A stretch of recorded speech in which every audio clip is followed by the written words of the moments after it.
Halo semuanya, selamat wayah Kio ya, dimanapun kalian berada. Kembali lagi bersama Mamang dan di video kali ini kita bakal lanjutin manhwa Hukum Pedang Surgawi. Kita masuk di part 60. Di awal video ini kita beralih kepada Sek Cheonji yang nampaknya belum berbenah setelah kepergian Jeokha, di mana pemimpin sekte Wudang, Master Tai Zendran menghampirinya dengan menuturkan, bahkan aku yang merupakan pemimpin sekte sekalipun kesulitan untuk bisa menemuimu. Meski telah memintanya, namun kau malah menerima tamu hari ini. Aku cukup sedih. Dilihat dari keadaanmu di sini, kau bahkan melakukan sparring bersamanya. Tamu tersebut pastilah merupakan orang yang penting. Mendengar perkataannya, Sek Chunyu pun meliriknya berkata, kau di sini pemimpin sekte. Astaga, sepertinya aku tidak sengaja membuatmu merasa diremehkan. Sembari terus mendekat, Master Tai Zendran tertawa membalas, hahaha, tidak apa-apa.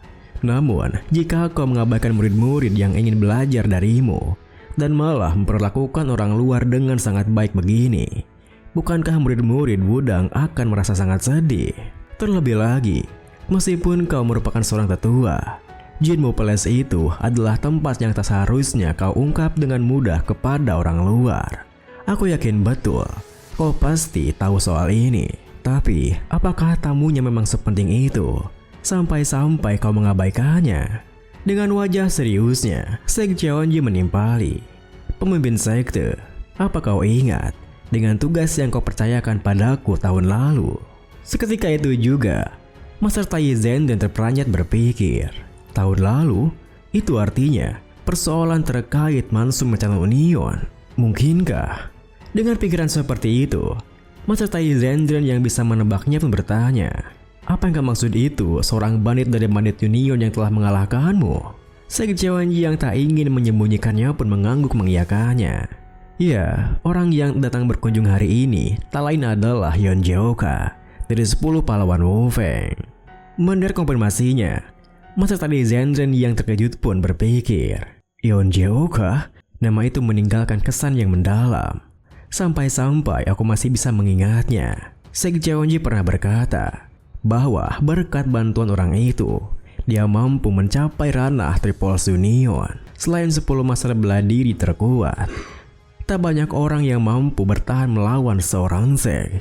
Tapi bandit muda itu yang baru menginjak usia belasan tahun mampu mengalahkannya.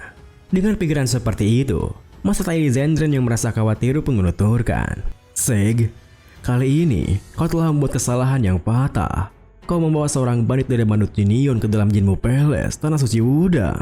Sek Cheonji yang memahami kekhawatirannya pun tersenyum berkata, haha, pemimpin sekte, kau tidak perlu khawatir itu. Pendekar Yeon telah betul-betul berlatih dalam seni bela diri Taois, dan dia bukanlah seorang yang akan berjalan di jalan kejahatan. Master Tai Zendran yang tidak bisa meredakan kekhawatirannya pun membalas, tapi ia tetaplah bagian dari bandit Union Unorthodox. Jika dunia murim sampai mengetahuinya, itu akan menyebabkan kekacauan. Melihat tingkahnya yang seperti itu, Sek Cheonji pun menatapnya serius menjelaskan, pemimpin sekte, baru-baru ini aku sering terpikirkan tentang rumor mengenai kultus Seomyung. Jika Namgong Byok, salah satu dari 10 master bela diri, tidak kalah secara kebetulan, maka kekuatan di balik mereka pasti telah melampaui bahkan ke 9 sekte sekalipun. Itulah sebabnya yang paling penting kita membutuhkan seorang pahlawan yang perkasa untuk menyatukan seluruh kekuatan menjadi satu. Sama seperti yang pernah dilakukan oleh Sword Emperor dan juga Moon Splitting Swordsman. Mendengar penjelasannya, Master Tai Zendran yang memahami maksudnya pun bertanya, jadi pahlawan yang kau maksud itu adalah Yeon Jeokha? Tanpa keraguan sama sekali, Sek Cheonji pun mengiyakannya. Benar, itu pendapatku. Master Tai Zendran yang menghela napasnya menuturkan, aku paham bahwa kau sangat menghormatinya. Tapi meskipun begitu, kau tidak seharusnya membawanya ke Jinmu Palace, tempat di mana rahasia terbesar Wudang berada. Sek Cheonji pun tersenyum berkata, tenang saja, pendekar Yeon tak membaca satupun buku di dalam Jinmu Palace. Seketika itu juga, Master Lady Zendran yang kebingungan membalas. Lalu, untuk apa kau membawanya ke sana? Sekja Wonji menimpali. Aku pada awalnya ingin menunjukkan kitab-kitab yang ada di dalam Jinmu Palace. Tapi aku berubah pikiran. Aku hanya membagikan seni pedang yang paling hebat yang aku tahu. Ayat-ayat dari Heavenly Escape Sword Technique. Master Lady Zendran yang tidak menduganya pun terdiam berpikir. Heavenly Escape Sword Technique? Teknik pedang yang dipelajari oleh Sword Immortal Lu Dongbin yang legendaris dari sekte Walong Zendran.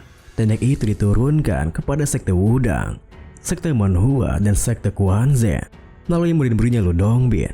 Tapi, tak ada satu pun yang bisa menguasainya. Jika dia menunjukkan teknik itu kepada Yeon Jeoka, mungkinkah?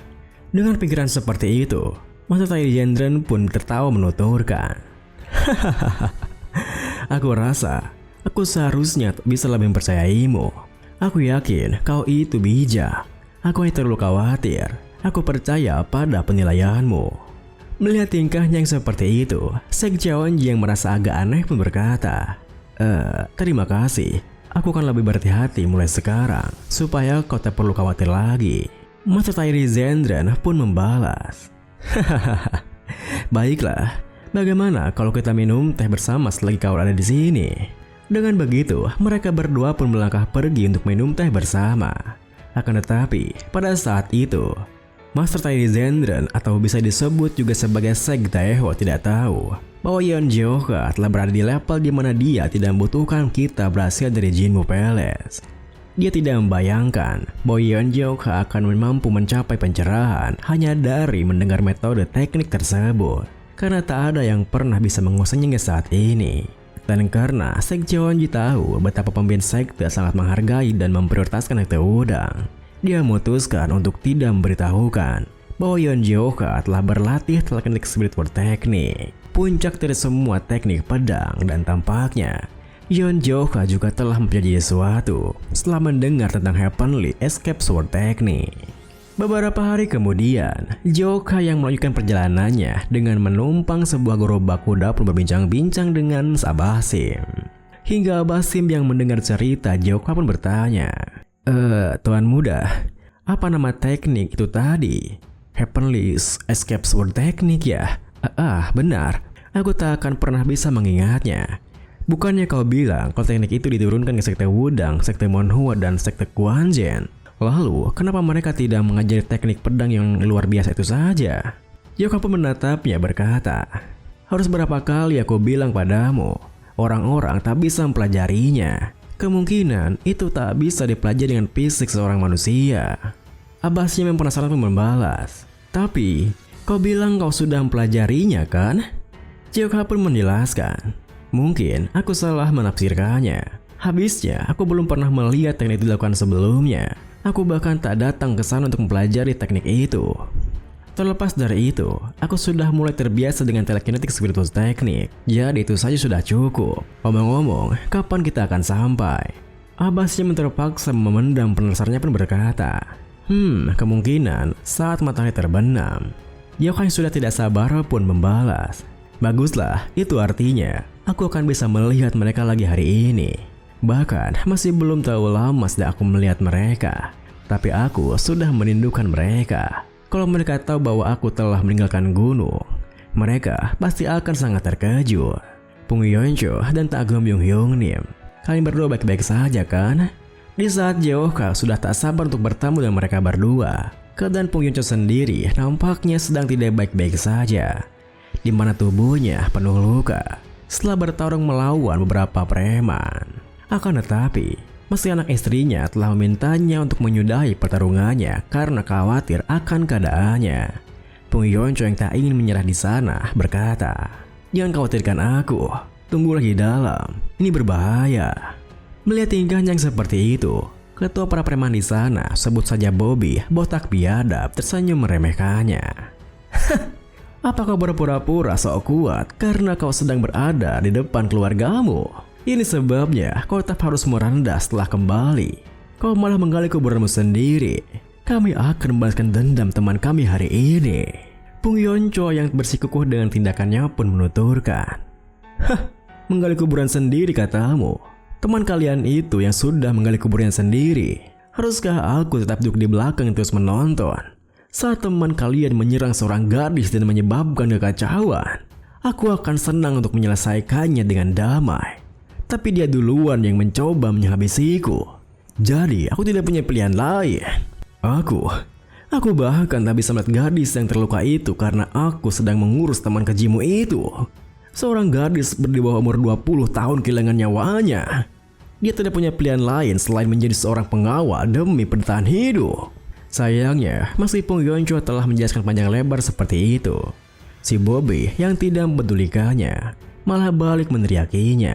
Iya, siapa yang peduli dengan seorang jalang seperti dia? Kau bisa membeli salah satu dari mereka cuma dengan 1 koin pada kapanpun saja.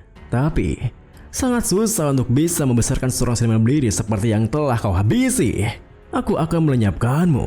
Setelah itu, aku akan merampokmu beserta keluargamu dan semua yang kau punya sebagai balasannya. Melihat para preman itu yang bersiap untuk menyerangnya, Pung Yoncho yang panik pun terdiam tegang berpikir, "Sia, aku tidak bisa menangani mereka sendirian. Lukaku juga cukup buruk. Setidaknya, aku harus melindungi istri dan anak-anakku.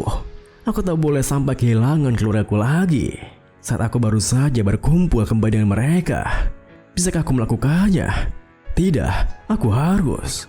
Saat Pung Yoncho berpikir keras begitu, tiba-tiba saja Tak Gomyung muncul dengan berteriak, "Ketua Pong, aku datang untuk membantu. Aku ingin tahu apa yang sedang terjadi. Tapi ayo kita urus orang ini dahulu. Dasar bajingan, beraninya kau menyentuh 10 pahlawan Upeng. Kau pasti tidak kenal takut." Melihat kemunculannya, Bobby yang mengenalinya pun tersenyum menatapnya menegaskan, "Kau pasti Tak Gomyung, orang yang selalu mengikuti bajingan ini seperti bayangan. Bagus, kami juga ingin melenyapkan kalian semua." Setelah mengamati situasinya, Tak Gomyung melirik Pung Yoncho berkata, "Ketua, aku seharusnya kedatang lebih cepat. Kau sudah... Loh, Ketua? Kenapa kau terlihat kecewa begitu?" Pung Yoncho yang memang merasa kecewa karena bukan Jeokha yang datang menolongnya pun membalas, "Kau di sini ya? Terima kasih." Kejadian pun diakhiri dengan, tanpa tahu jika Jeokha tengah menuju ke tempat mereka, Tak Gomyung yang merasa kesal dengan respon Pung Yoncho pun berteriak, "Apa-apaan ekspresi kecewa itu? Tidak mungkin Jeokha ada di sini kan?"